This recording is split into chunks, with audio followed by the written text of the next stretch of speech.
Salve a todas, salve a todos. Vou pegar carona. Hoje são 29 de julho de 2024. Estamos praticamente saindo do meio do ano, literalmente. Eu sempre me assusto com o tempo voando dessa forma estonteante que estamos vivenciando. E aí, vimos, eu espero que tenha entrado no ar tudo bonitinho, Liliane falando para a gente um pouco do livro Mesmo Rio, da Elisama, e eu vou pegar carona na obra, porque ela possibilita chaves de leitura, chaves de entendimento, exercícios que, enquanto eu fui lendo, eu fui pensando, que são legais mesmo da gente, em determinado momento, ir elaborando e fazendo. Né? Primeiro esse, né?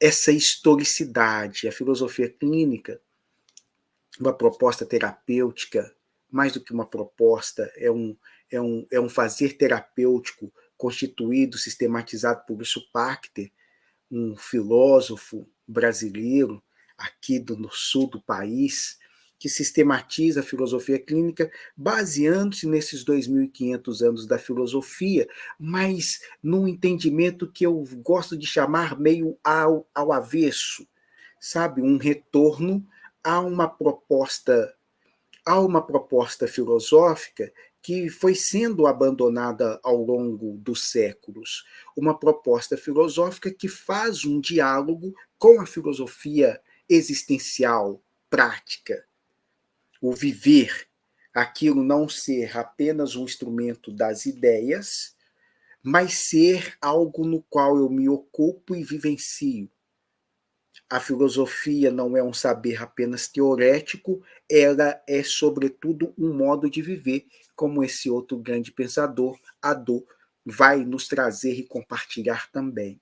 Dentro desse contexto, a filosofia clínica se propõe a auxiliar o outro existencialmente, a partir das questões que nos angustiam, as questões nas quais estamos lançados na facticidade, diria o outro. Né?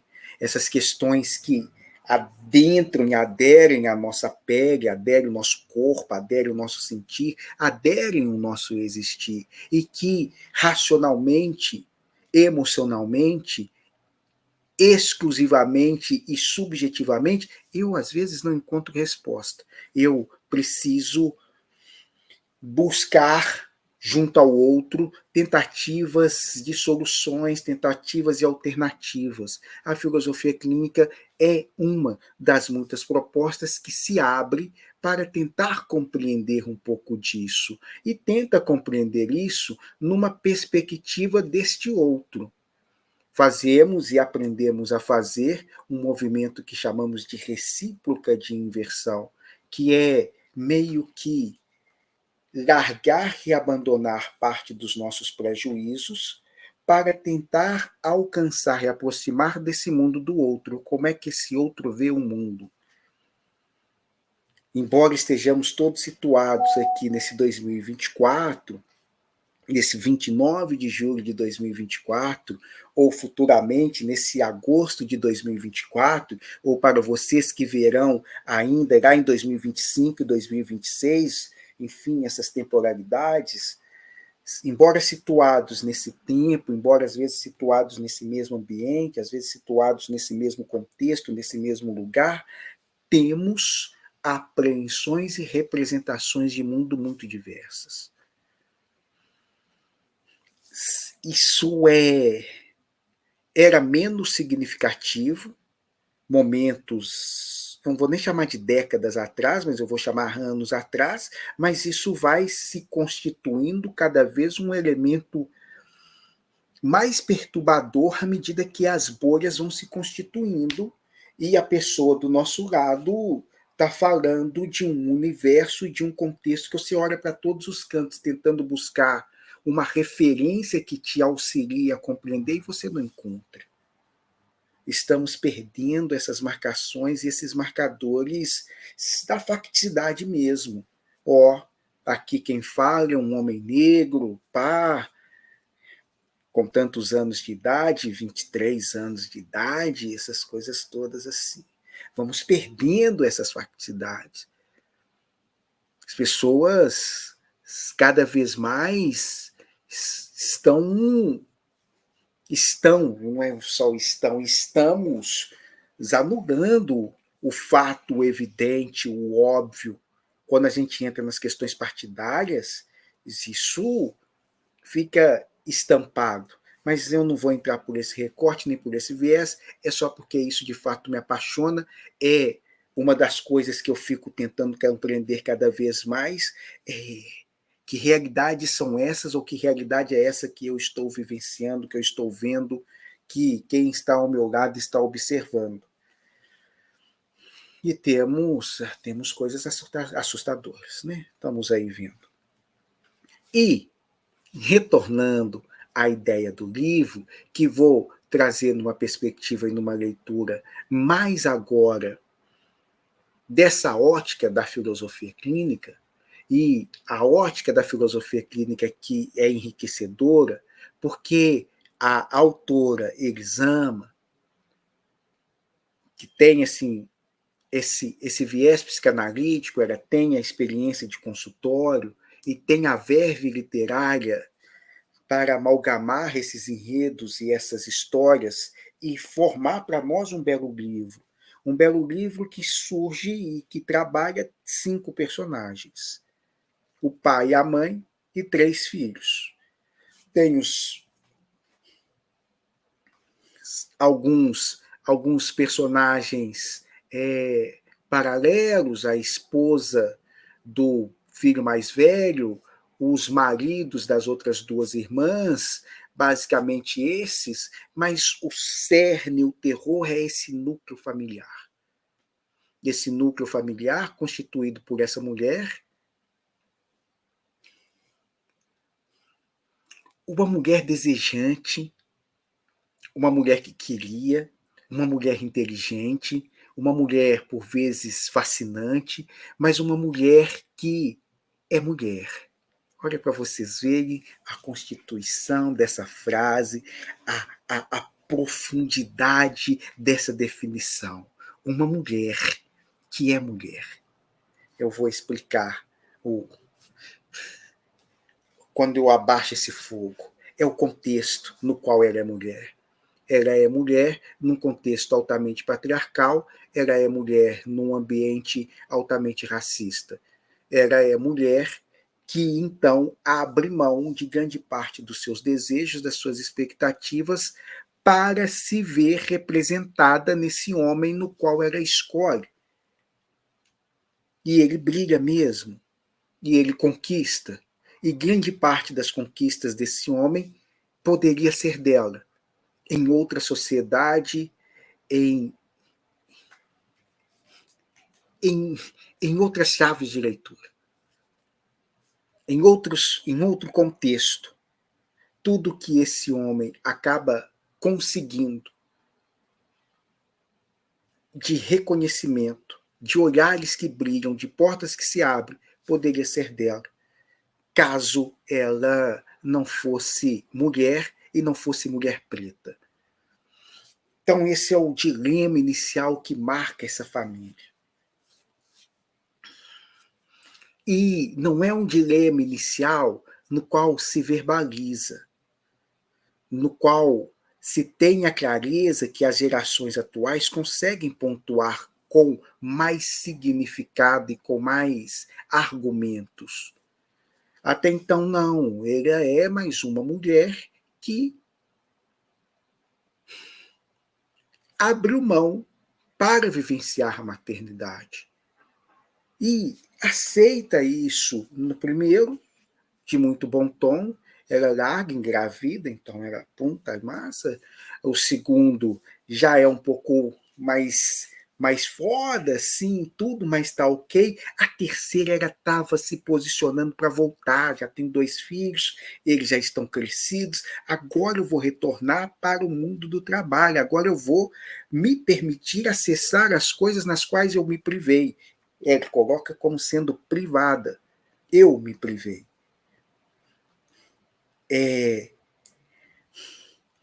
Ela no livro, e eu estou saindo do livro para dialogar com diversas outras mulheres pretas na qual eu tenho a honra de atender.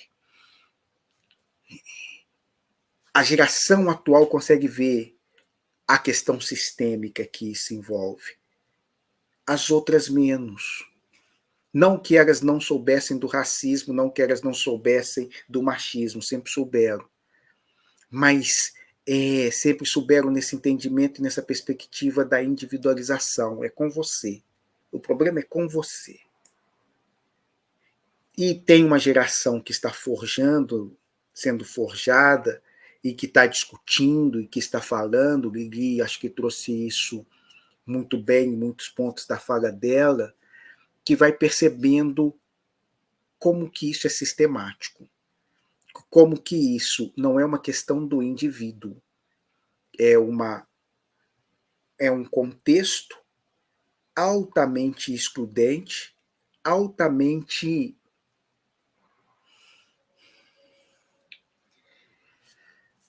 o termo mesmo, ele é misógino, ele é homofóbico, ele é racista, ele é machista. E não colocando isso como tá vendo? Nada posso fazer, não tem como eu romper isso por causa que eu sou preto, eu sou gay, eu sou negro, eu sou mulher, eu sou deficiente. Não é enquanto uma leitura vitimista, mas é enquanto uma constatação muito sutilizada e muito opressiva e muito opressora. Existe essa coisa aí que barra ou dificulta muito alguns acessos. Os acessos para alguns não é tão liberado, não é tão zona verde quanto para outros. Mas essa mãe preta, não faz esse entendimento e tampouco essa leitura. E grande parte dessa não compreensão se transforma num ressentimento imenso, especialmente voltado contra essa terceira filha que acaba representando tudo o que ela poderia ter sido e não foi. Aquele homem que, num determinado momento, era abre mão por amor para que ele vá para esse mercado, ela cuida da economia, desse espaço da cozinha, desse mundo privado, também é um ressentimento que ela vai carregar. Renunciei a tudo, fiquei aqui, você fazendo essas coisas, e em certa medida eu era mais brilhante do que você. E os casos, gente, estão aí, e não são só casos da literatura, são casos reais. As moças fazem o trabalho para os caras. As moças são da saga dos caras, às vezes são companheiras de companhia, de trabalho dos caras, e são mais brilhantes. Mas elas não são promovidas. Elas não são reconhecidas. Eu escuto esses casos, no mínimo,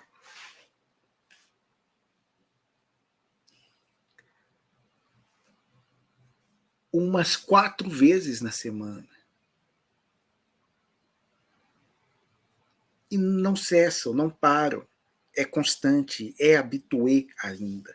Gostaram do habitué? Eu sou um francês nato, porque no francês tem esse termo habitué.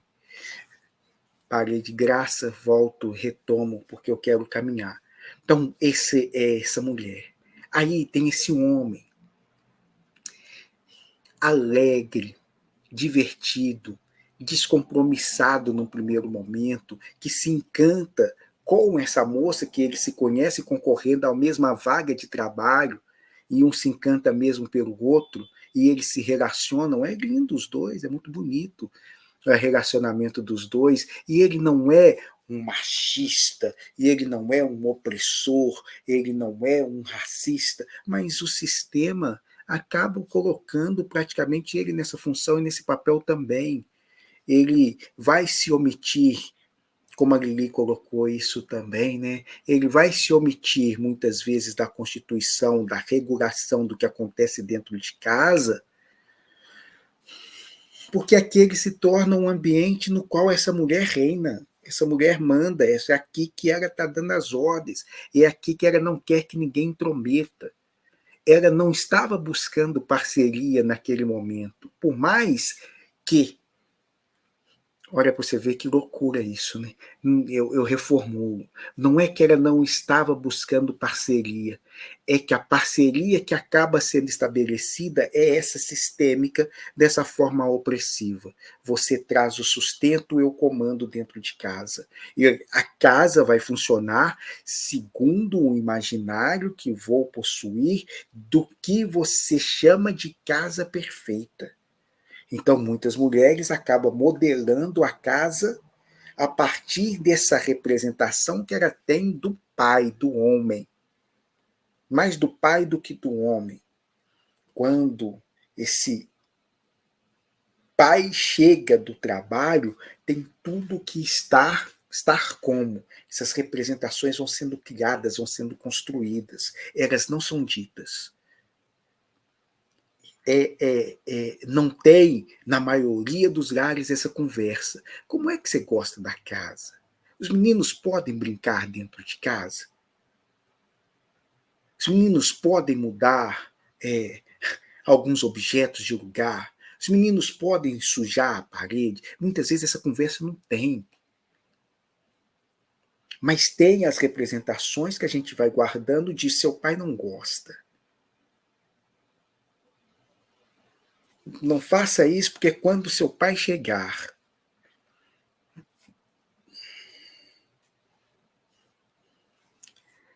e vai se estabelecendo esses fantasmas. O lar é constituído a partir disso. Nasce o primogênito lindo, menino maravilhoso, menino bem-sucedido, menino criado mesmo, que é o primogênito. E é o primogênito homem, que estabelece uma relação que é uma relação. É uma relação louca, relação. Não é o caso dela, né? Mas a gente fica vendo as mães com os filhos únicos.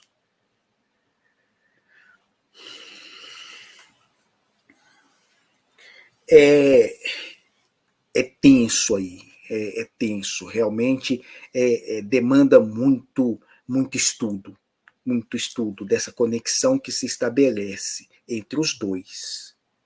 E como que, por vezes, essa conexão que estabelece entre os dois gera até ruptura mesmo de separação com o marido. É forte, é tenso. É tenso nesse sentido aqui da tensão que eu estou querendo chamar, era aquela mesma definição que eu dei para as mulheres. Mulher tem aqui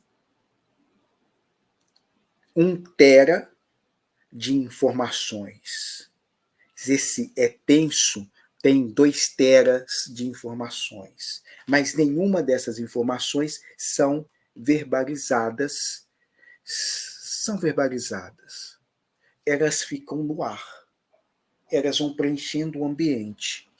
E a gente tem a má ideia de que isso não é decodificado. Isso é amplamente decodificado, especialmente pelas crianças. As crianças não estão lendo a nossa linguagem verbal mesmo, porque eles pouco a compreendem. Eu estou falando aqui, se você colocar o seu filho de 6 meses, 1 ano, 2 anos, a interação vocabular linguística no estritamente falado é muito pouca. O que ele está captando são essas outras linguagens que atravessam e permeiam a fala, e que isso é o falar. E essa linguagem, a gente não se ocupa dela. A gente acha que eu estou falando, oi, seu lindinho, como você é bonito. Nhê, nhê, nhê, nhê, nhê. A gente está acreditando nisso. E a criança já arrepiou, assim, foi para trás, não encosta em mim. Porque a leitura que ela está fazendo é de uma outra dimensionalidade, de uma outra camada, de uma outra profundidade. A energia chega antes, muito antes, mas infinitamente antes. Então, esse menino recebe essa camada inicial das boas-vindas. As outras duas, um pouco menos. As outras duas é a mãe já meio que saco cheio, aí já vem mais outra. Mais outro filho. Esse moço aí está crescendo na carreira, eu aqui, isso de novo não é verbalizado, ela está torcendo para o cara, ela quer que o cara dê certo. Ela torce por isso. Mas, ao mesmo tempo, tem essas coisas de eu tô aqui, né? Quem troca a fralda sou eu, né?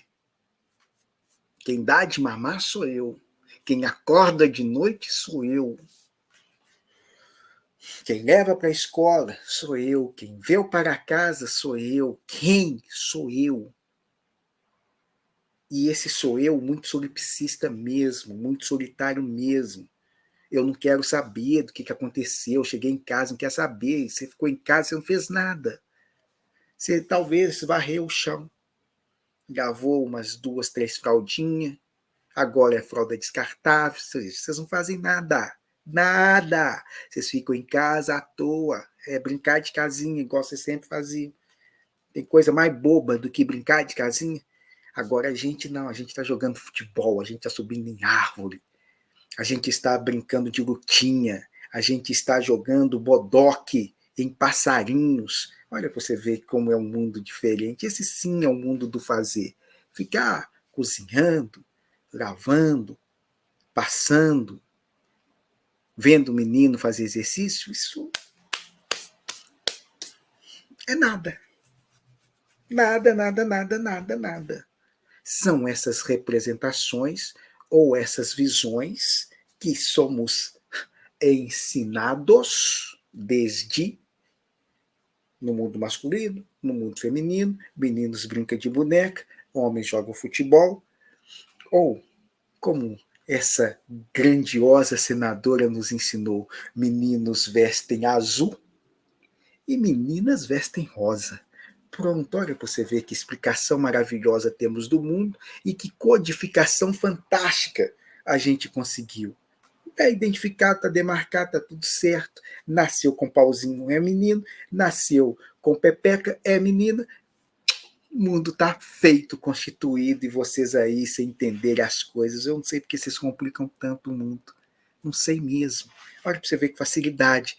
Aqui é um quarto, como vocês podem ver, um quarto azul e branco, é um quarto de menino. Fosse preto e branco, saberíamos que não era. E se fosse rosa, então teríamos certeza de que era um quarto de menino. Enfim, eu estou zombando, estou ironizando e estou falando sério como que esses marcadores vão nos preenchendo e como que a gente vai levando isso para as nossas gerações, dizendo ou não. Porque o processo de desconstruir precisa minimamente um refletir, precisa minimamente um dialogar, precisa minimamente um verbalizar. E a gente não quer verbalizar a princípio ou rigorosamente nada. Nada. Não toca, não fala, não mexa, não ensine, não esclareça, deixa tudo do jeito que está. Somos não conservadores, somos reacionários. Para que vocês querem falar disso, de preconceito? Existe racismo no Brasil? Para que vocês querem ficar levantando essas bandeiras, discutindo essas coisas? Vocês fazem isso para justamente dividir o país, porque não tem racismo. Aí, quando vocês começam a falar de racismo, é que começa a aparecer. Porque antes não tinha, nunca teve. Foi vocês começarem a falar disso que começam essas coisas. Machismo. Essas feministas, culpa delas. Se elas ficassem quietas dentro de casa, gravando, passando, de boca fechada, não estava acontecendo nada, mas elas saem para a rua, levanta bandeira, rasga e queima sutiã, faz esse inferno na vida dos outros. É por isso que tem o feminicídio. Se vocês ficassem quietas, não teria absolutamente nada. é a visão reacionária. Essa coisa infantilizada que a gente faz muito com os meninos. Aqui, sumiu aí. Aqui, você tá me vendo? Óbvio que não, eu não sumi. Aqui, sumi. É, é a mesma marcação. Independente da idade, pode ter 30, 20, 40, 50, esse pessoal reacionário, a maioria deles tem essa postura. Sumiu. Eu não falo, deixou de existir. Se eu falar, é que aparece. Então, família, Deus, Estado, alguém quer falar disso, a gente já olha com muita desconfiança. A segunda filha compreende isso muito bem. Ela entende isso de uma forma preciosa. Ela não atrapalha a mãe, pelo contrário, ela ajuda a mãe em tudo. Ela divide essa carga com a mãe. E aos poucos, mais do que dividir essa carga, ela se encarrega de. Então, ela cuida mesmo da mãe, ela cuida mesmo da casa, ela cuida mesmo dos outros irmãos. E ela briga com os outros irmãos justamente por se colocar na perspectiva da mãe. Minha mãe trabalha tanto, minha mãe faz tantas coisas, minha mãe é a menina obediente. A Rita, a Rita é essa ovelha que não vai ter o pastor para carregá-la no colo. Ela será sempre a maldita. Ela questiona. A mãe empeteca ela toda para pôr o vestidinho nela, e ela vai lá e troca de roupa. Essa roupa me deixa brincar. Essa roupa de boneca aqui é linda para essa minha irmã, que vai ficar parada na festa. Não, eu vou pular, eu vou brincar, eu vou correr com os meninos. Eu vou bater nos meninos. Essa roupa aqui não me permite isso. Então a mãe arruma, e ela vai lá e pega outra roupa, se coloca e se veste ao jeito dela. Desde criança, desde nova. A mãe toma isso como uma afronta. A mãe só tem aquele espaço. Só tenho isso. Se aqui eu não puder minimamente gerir, gestar, governar, o que resta da minha vida? A frustração que já tinha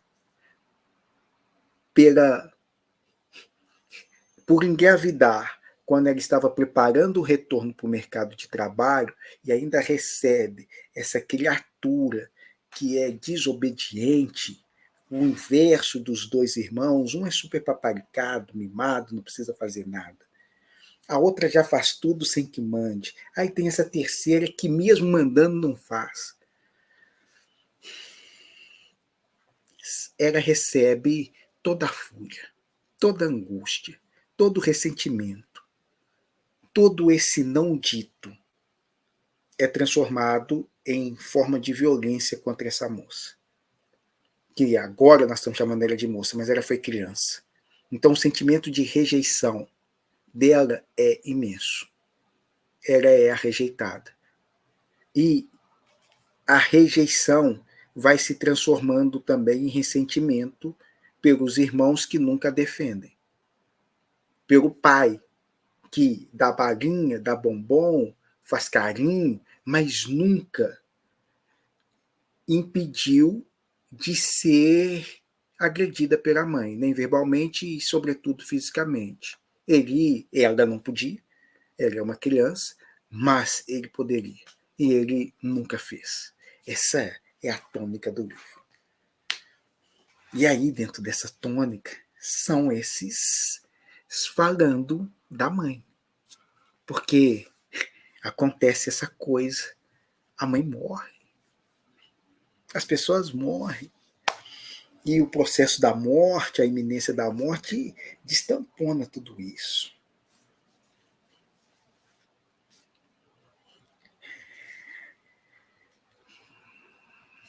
É esse silêncio aqui terrível. Porque como que eu converso? como que eu dialogo, como eu falo com meus irmãos, como eu falo da minha mãe.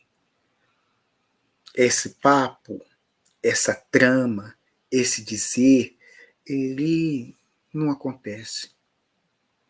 Na maioria das vezes ele não ocorre. Na maioria das vezes ele não ocorre. É raro quando ele acontece. Mas o entendimento que eu acho que a gente precisa cada vez mais aprimorar e alastrar. O olhar que tenho de minha mãe é diferente dos olhares que meus irmãos têm. E é diferente dos olhares que os nossos colegas têm também. É isso. Aí eu volto e termino trazendo esses componentes da filosofia clínica, que é o mundo mesmo como representação. Como vejo o mundo? Como esses irmãos veem o mundo? Como esse pai, essa mãe vê o mundo? É diferente, criados no mesmo lugar, no mesmo espaço, sobre o mesmo tempo. Circunstâncias muito próximas, similares, se não idênticas. A lente com a qual leio o mundo, muito diversa. Muito diversa. Muito diversa.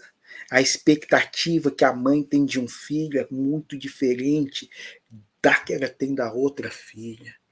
A cobrança que a mãe faz sobre uma filha é diferente da que ela faz dos outros. Ali, no caso, é muito gritante.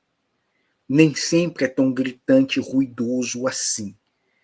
De todo modo e de toda maneira,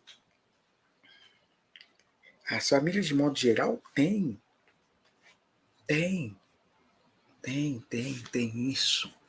Os afastamentos, as relações mesmo entre os irmãos, né? Uns irmãos mais próximos, outros mais distantes. Esse é um ponto, um lugar que eu precisava tocar. É isso. Eu tive a felicidade de atender famílias, tanto pela perspectiva energética, quanto também pela perspectiva da filosofia clínica. É bonito. Seria mais bonito se a gente pudesse virar e sentar todo mundo junto e falar assim: fala isso para mim agora, fala isso aqui para mim, que você contou sobre isso para ela. Seria perfeito. Porque essa é a parte assim, quando o Lili falou, deixa eu ver se eu peguei o termo, isso é que eu peguei, a Lili fala da história comum, né? Como que se a Elisama tivesse dentro da casa de cada um. E é isso que o processo terapêutico, por vezes, não possibilita. Você está dentro da casa de cada um. Tudo aquilo que nos habita se adentra. A pessoa te traz. Então a pessoa te conta coisas que você escuta, que a grande jogada ou a grande virada é ela ser capaz de, em determinado momento, minimamente verbalizar isso para esse outro. É legal a pessoa, no processo terapêutico, virar e dizer assim: nossa, como eu amo minha mãe, como eu amo meu filho, como eu amo minha família. Escutar isso, a gente consegue reconhecer e ver esse valor, aonde que ele coloca dentro da hierarquia dele, dos sentimentos, das prioridades, aonde que ele coloca essas pessoas. Mas a maioria das vezes elas não sabem. Ele nunca ou ela nunca verbalizou isso de uma forma direta. Ah, mas ele fala por ações. Mas nem todo mundo compreende a ação como fala. Nós somos ensinados a acreditar apenas nisso. Eu estou falando e a decodificação que você precisa fazer é da minha voz. Nós fomos sendo privados de todos esses outros campos de leitura que transpassam e transcendem o que está sendo dito muitas vezes. Então, somos míopes, cegos, Saramago mesmo, essa coisa da cegueira. Não estou vendo. A pessoa está me dizendo de todas as maneiras, de todas as formas, de todas as letras que me ama ou que por vezes não me ama, porque essa dificuldade de decodificação acontece em mão dupla. A pessoa não vê.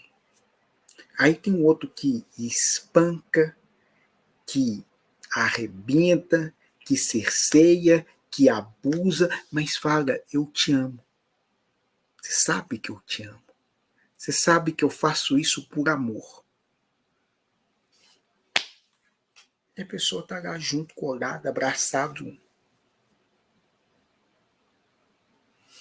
Não decodificamos muito bem, nada muito fora desse espectro da fala. Isso é, às vezes, trágico. Seja por lado ou para a matriz que for. A Elisama consegue aglutinar esse não dito comum, ou esse pensamento que orbita em cada um, e ela sabe o que cada um pensa, essa onipresença, que só acontece nesse nível aqui que nós estamos pensando, terapeuticamente ou na literatura. Fora isso, dependemos muito da fala. Dependemos muito da expressividade, dependemos muito de decodificar isso para o outro, ajudar, compartilhar. Estou bravo por causa disso, não gostei dessa atitude. Estou gostando por causa disso, eu gostei do que você fez. Isso aqui é para mim muito satisfatório. Isso daqui não é legal. Verbalizar isso. Nós temos uma dificuldade imensa em fazer isso. E é a tragédia. Porque eles se amam. A maioria dos lares não é a falta do amor, é a falta do diálogo. E o diálogo aqui é caminhando nessas camadas que nós estamos querendo trazer, que não é a verbalização única e exclusiva, é o falar desse afeto. É falar disso que Elô gostava, né, do afeto e do afetar. Literalmente, afeta. A minha raiva afeta. O meu amor também. E a gente tem muitas barreiras para colocar esses afetos. Aí minha boca mente. Meu intelecto auxilia na construção e na elaboração de algo que vai ser mais floreado, decantado. A espontaneidade eu vou cercear, vou segurar muito. Eu estou trazendo para mim e amplificando para geral, tá? Era isso que eu precisava fazer, mas é que eu quero chegar só no lugar e aí agora eu paro assim. Acho que ninguém já chegou até aqui, eu posso me dar o vislumbre de fazer isso. O lugar que eu quero chegar é porque quando Hegel é um filósofo alemão dos bons, praticamente o pessoal diz aqui em Minas que só duas pessoas entenderam Hegel, ele mesmo e o professor Lima Vaz, padre Lima Vaz. Só os dois entenderam Hegel. Mas a ideia de Hegel, ao se pensar a história, era de pensar a história como sendo na verdade, mais do que a história, o historiador, esse cara é capaz de decodificar essa linha temporal. O historiador seria aquele que racionalmente e pelo processo da razão compreende os acontecimentos nessa temporalidade. E quando a Lili falou de Elisama, o terapeuta, pensando e dialogando com a historicidade na filosofia clínica, ganha um pouco dessa perspectiva. Volto só para reconstruir, tá? Pensando no livro, o lugar que a autora consegue de dialogar com a representação de mundo de cada um dos filhos e dos pais, ela consegue trazer essa posição elevada de quem está vendo todos os acontecimentos. Ela não está aqui conosco, ela está daqui, nos apresentando como cada um deles pensa, sente, enfim, compreende esse outro. Olha, fulano fez isso. Ele acha que jogou só uma pedra, e essa pedra pegou foi na vidraça. Mas para a irmã, essa pedra desconstruiu um pedaço dela que nunca mais vai voltar. Ela consegue nos falar disso, do sentimento que a irmã está sentindo. E que o irmão que está do lado não sabe, porque essa não vai falar diretamente e nem indiretamente. Isso vai ficar ali, naquele meio, naquela turva, naquele redemoinho, naquele caldeirão, mas nunca vai ser dito. O único, a única que sabe de todos esses afetos e de todos esses ditos é essa moça. E essa moça aqui, a autora, a narradora da obra, que consegue capturar e adentrar e aproximar, mais do que aproximar, ela fala mesmo de dentro de cada uma dessas personagens, parece muito com a concepção de historiador hegeliana. Aqui, o historiador é esse cara. Eu estou vendo a história transcorrendo. Então eu sei para onde vai pensar o positivista.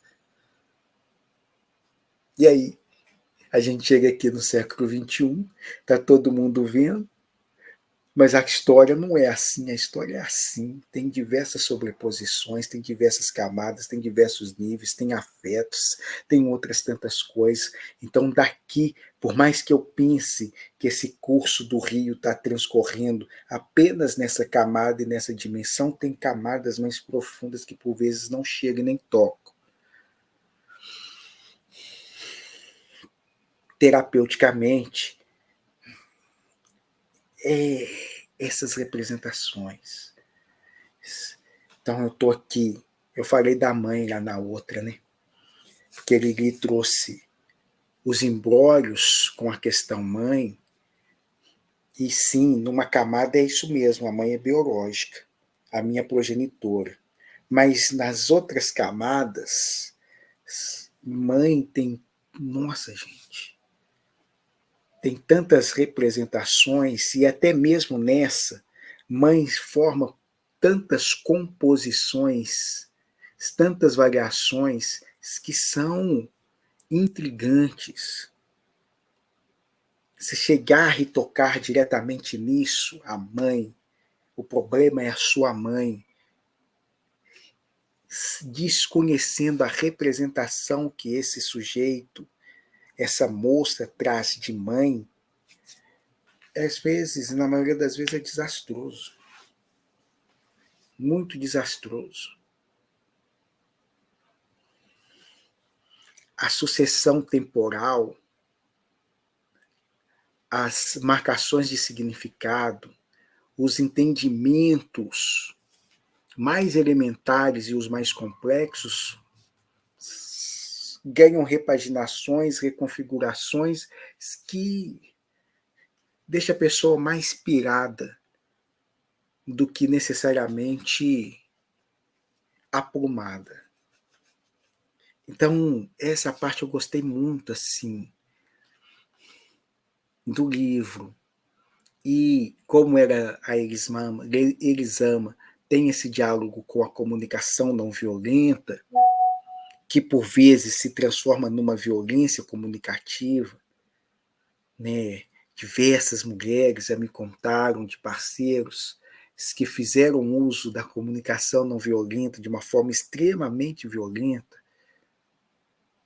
justamente pedindo para que elas falassem de algo que não dava conta de ser verbalizado, e eles sabiam que isso já era uma agressão, e o que eles tinham feito anteriormente também era uma agressão.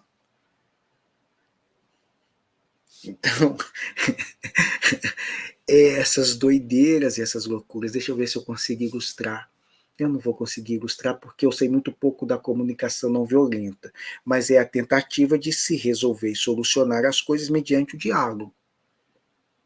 Então, fiz algo que o outro a princípio não gostou, eu tento dialogar.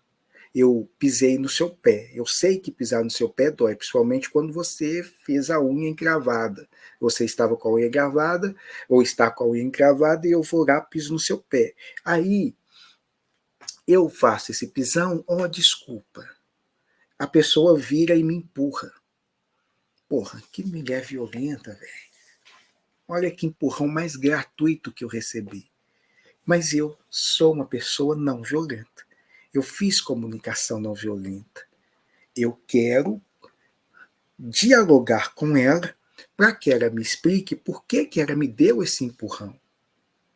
Aí eu estou na segundo ato de violência. É um exemplo banal, mas aí você pode estender para outros casos, outras situações que isso muitas vezes tem sido aplicado ou desaplicado, ou aplicado de uma maneira instrumental muito perversa. Se faz isso. As moças fazem também, tá? Só para não deixarmos e colocarmos assim, o ser humano faz isso. Instrumentalizar algumas coisas que são construídas num processo de elaboração muito interessantes e bonito. Eu vou parar agora, porque eu acho que eu percorri, ou pelo menos o que eu queria falar, a parte filosófica do livro. Isso nos possibilita isso, né? E essa é a parte fascinante da literatura, porque mesmo rio, e Liliane trouxe, mesmo rio, primeira camada, um riozinho. Mas aí, se você tem uma dimensionalidade filosófica, você vira e fala assim, será que isso tem alguma coisa a ver com esse tal de Heráclito de Éfeso, filósofo pré-socrático do século VI a.C., que pegava o pantarreio, tudo fui, o devir, né, em oposição ao pensamento de Parmênides, oposição complementar ao pensamento de Parmênides, o Eleatas, que vai pensar no ser e o Parmênides pensando o ser e o nosso querido Heráclito dizendo o ser não é, e essa metáfora maravilhosa. Heráclito era conhecido como o obscuro, porque ele falava coisas que as pessoas não compreendiam muito bem. Não compreendiam muito bem, não porque ele não era claro, não compreendiam muito bem, porque ele falava desses opostos, desse fluir dos contrários. E aí ele vai deixar isso, né? A pessoa, nunca podemos nos banhar duas vezes na mesma água de um rio, porque nem as águas e nem o próprio rio é o mesmo. Como não, se é o mesmo rio? Eu vou aqui embaixo, é o Rio Arrudas, eu sei que é. Eu vou ali ao Tietê, eu sei que é. Eu vou ali atravesso, eu sei que é o Rio Sena. Como é que não é o mesmo rio? É óbvio que é o mesmo rio. Que cara maluco é esse? Do que ele está falando? Como assim não é o mesmo rio? Essas águas que passaram não voltam mais. E nem eu, que entrei naquele momento, naquele rio, serei mais o mesmo quando sair. Isso para a gente é estarrecedor, é absurdo. Esse universo de mudança e a aceitação dessa mudança como sendo a única constante do universo. Perturba. Tem nada disso, é o mesmo rio. Sim, é o mesmo rio sempre. Eu tenho uma plaquinha aqui, é a mesma água. Aí os caras vão lá e pegam e mostram a mesma molécula, é H2O, toda ela é o mesmo sempre. O novo nunca vem, tudo é mesmo sempre. Ele só olha e fala assim, então tá, tchau, deixa eu andando. Então, voltando para o diálogo do livro, ele já nos atravessa trazendo essa dimensão, mesmo rio. E quando você vai ler, esse fluir está lá em várias direções, em várias velocidades, fazendo movimentos caudalosos, transbordando, fazendo enchentes, arrastões, arrasando quarteirões, transbordando a gente. Mesmo rio, merda nenhuma. Essa mãe é outra. Essa mãe me espancou. Você foi sempre cuidado com carinho, bibelô, te passava a mão, te colocava toda lindinha. Você era perfumava, achava lindo, ia nos seus coisas, participava dos seus bailes, participava das suas festas. Ela só me espancava. Nada do que eu fazia era bom. Mesmo rio escambau. Mesmo a mãe, merda nenhuma. Mesmo o pai, nunca, jamais. Pai até tentava manter uma constância maior conosco, assim, tudo, mas só depois da minha bunda estar ardendo de tanta chinelada. Só depois de vocês terem virado a cara para mim, por ela ter, mais uma vez, dado um chilique lá para eu ter mudado de roupa e falado que ninguém ia mais. Só porque eu fui brincar igual toda criança faz e sujei. Mesmo a mãe, mesmo o rio, nada. Esse fluir tá aí. E esse fluir nos acompanha, esse fluir faz parte do nosso viver. Esse fluir é também um dos grandes processos de dificuldade de olharmos para nós e olharmos para o outro. Eu me recordo de um colega que fizemos filosofia clínica junto, ele já era mais velho, e ele virou e disse assim para mim: os filhos não conseguem compreender o envelhecimento dos pais. E ele, como pai, já avô naquela época, 2013, 2013, registrando essa situação. E é muito marcante mesmo. Esse pai que envelhece, esse filho que cresce. E como que a gente congela o olhar quando eu estou falando da minha esposa, eu estou falando de qual? Dessa que está diante de mim ou daquela outra que eu tenho uma representação dela? Quando eu estou falando do meu filho, eu estou falando do quê? Desse que está diante de mim com 50, 70, 80 anos, ou daquele que está com 5, 7, 8, 9? A maioria de nós mantém uma imagem congelada. Não muda. Às vezes eu saio com alguns colegas que eu não vejo há anos, eles viram e falam assim, Kel, você não come carne. Porra, eu não comia mesmo. Isso já faz 444 mil anos. Depois disso, o mundo deu muita volta. Mas a gente tenta guardar as pessoas como um reconhecimento. Você fica aqui. Eu te congelei aqui. Se você mexer, você embaralha, você turva tudo. Rita mexia o tempo inteiro. Rita não se permitia ser enquadrada dentro do que a mãe normatizou do que seriam os filhos dela. Esses caras que fazem isso nos perturbam muito.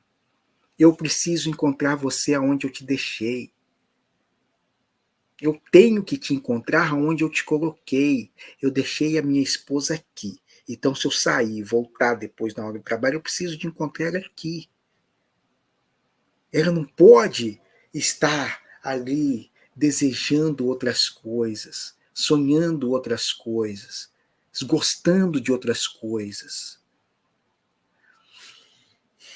Essas são camadas dos processos que a gente vai vendo da vida e que, por vezes, essas alterações, modificações, um vira, como disse uma outra certa vez para mim, assim. Ele separou de mim do nada. Do nada ele pediu a separação. Aí eu conversei com a filha. A filha veio e disse assim, não, ela está em depressão há 10 anos. O pai está tentando já faz um tempão, chama para isso, ela não vai, chama para aquilo, ela não vai, chama para aquilo, ela não faz, chama para isso, ela não pode. Para ela foi assim, do nada. Do nada. Para quem estava observando, teve um longo processo. Não tem ruptura do nada. Ah, do nada ele separou. Ah, do nada ela me deu um pé na bunda. Não é muito do nada. A maioria das vezes, tá, gente? Tem ali um processo de descongelamento, de mudanças que as pessoas não querem ver mesmo. Não aceito. Não aceito essa mudança do meu filho, não aceito essa mudança do meu marido, não aceito essa mudança do meu colega, não aceito essa mudança da minha amizade. Aqui poderíamos até retomar uma perspectiva conservadora, e quando é ok, tem mudanças que eu não quero, e tem mudanças que eu não vou fazer. Gostaram disso? Tem mudanças que eu não vou fazer. Não adianta insistir. Não posso fazer algumas mudanças. Não quero fazer algumas mudanças. Faça vídeos breves. Escreva em 150 caracteres. Jamais. Em tempo algum. Jamais é muito tempo. Mas, a princípio, não. Para dialogar com quem? Não, faço vídeos longos, cansativos, exaustivos, que ninguém chega ao fim. Perderam. Posso fazer quase nada. Posso ser mais breve, às vezes eu sou. Faço em 30 minutos, 20. Menos do que isso não dá, né, gente? Vamos ler, né? Vamos dialogar, vamos ouvir. Vamos. Ah, eu não tenho tempo para perder com você, eu te entendo, eu não perco tempo com todo mundo também não. Mas é escolhas e mudanças. Algumas a gente está apto a adaptar, outras não. Temos partes conservadoras em nós e temos que nos policiar com as partes reacionárias. Essas que são as que me preocupam. Os reacionários me preocupam. Os conservadores e os revolucionários menos. Mas os reacionários, meu Deus do céu. Porque os reacionários, eles querem não a mudança, a não mudança. Eles querem um mundo edílico que talvez só tenha existido na cabeça deles. Quando o papai chegar, você vai ver. A casa tem que estar arrumada, mas papai nunca falou isso. Isso nunca foi um problema de papai. Vocês, a Bíblia está escrito que a homossexualidade está escrito uma tanta de outras coisas lá também que vocês não respeitam. Reacionários nós temos que ver como um carinho, mas descongelando de dentro de nós, sabe? Temos que ir descongelando. Beijos em vocês. Vamos proseando por aí. Os inimigos do fim que chegaram até aqui, um desbeijo maior. Vou até fazer uma graça. Não vou fazer a graça, não. Mas quem chegou até aqui, de inimigos do fim, deixa um recado lá pra gente. Eu, de repente faço uma graça mesmo com tu. Um envio de uma obra, alguma coisa nesse sentido. Ó, beijo grande.